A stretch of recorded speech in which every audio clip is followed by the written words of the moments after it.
Hi, my name is Don Berg. I've been restoring automobiles for over 50 years, starting with bicycles when I was a child. And as a result of all this, I've learned a lot of techniques through trial and error, and I wish to pass some of this knowledge on to you. First of all, we're going to show you the body filler first, then we'll show you how to sand it so that it has no imperfections. It looks nice and smooth. It'll look just like a new panel when we get done with it. We'll show you each step as we go along. And through the beginning, prep the metal, use the body filler, painting, sanding and painting, and then when we get done, it's nice and straight. And it'll look like new panels, okay?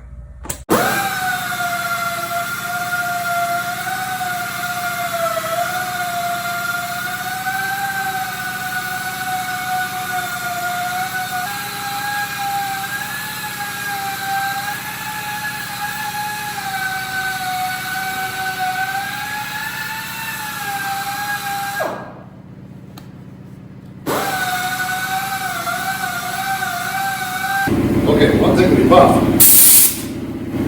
went over this a few times. I'm going to bore you with it. Anyway, I went over until it got dry. Now we have a spur that goes on here to clean this up. I don't have it down here with me, so I'm going to run up and get it.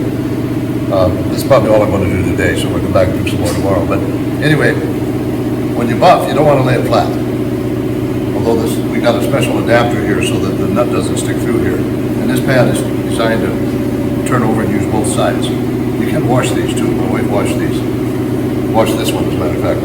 But you keep going until it's dry. And then I just did just a little. You don't want to do this on the end, but I did just to sharpen it up. You can turn it over and use just the fuzzy part.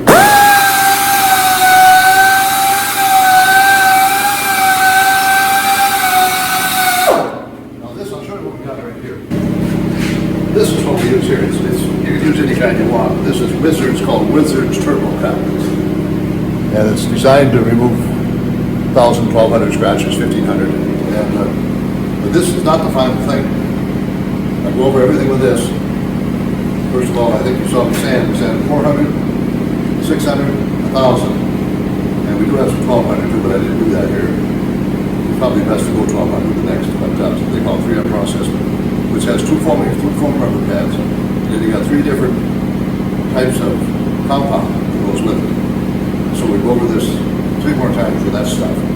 But this, we go over this first and get this as shiny as we can with this stuff. Once it dries, you can buff it pretty good too, get it smoothed out. You can leave it wet too. They recommend leaving it wet, it might be down, but it doesn't get very shiny that way. So what you do is wait till we get it all, until it gets dry, and then just keep buffing. But you also don't want to stay in one spot, because it tends to get hot and you can burn through, and I've done that, and that's not fun at all. So you have to keep moving the thing, and it doesn't take a lot of pressure either. You don't want a lot of pressure. Now I have an air one here, as you saw. I had other ones too that run on electricity, and you want them to run fairly slow, about 2,000 RPMs. You don't want, they make those things go 6,000 per second. You don't want that. You want them to run slow, 1,700 to 2,000, something like that for this. This has an adjustment on it. Air adjustment, I got it adjusted so it's about 1,500, 1,600 RPM, something like that. And I'll just show you that a little bit. Slow it right down.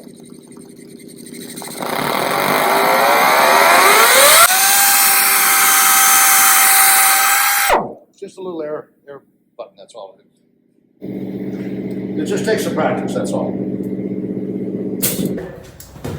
What we're going to do now is put on.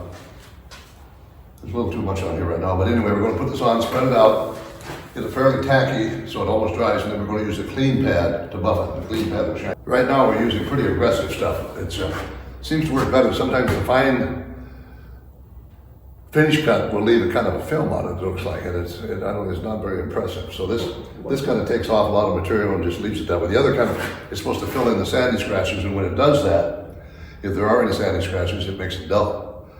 So I decided to stay away from that. I've got all this stuff here, we tried it, and I haven't buffed one for quite some time, so we're kind of learning again. So what we're going to do is buff it with this, and then show you what we're going to do with the clean pad on another buffer we got here, okay?